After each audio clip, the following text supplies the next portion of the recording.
خويا دير الكيراتين الشعر كيكون احسن. علاش دابا الشعر كيرلي ما عجبكش؟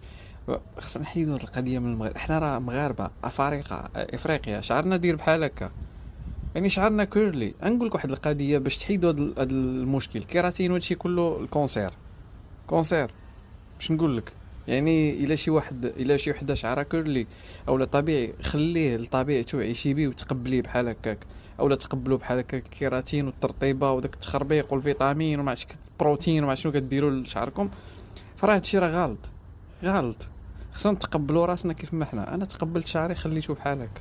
علاش غندير ليه الكيراتين باش يبان رطب نولي بحال واحد شهاب زعما؟ شعر كيرلي ما زوينش.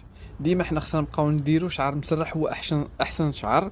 والكيرلي لا مشعكك مشحلاف مداير. نحيدوا القضيه في المغرب، خصوصا في المغرب.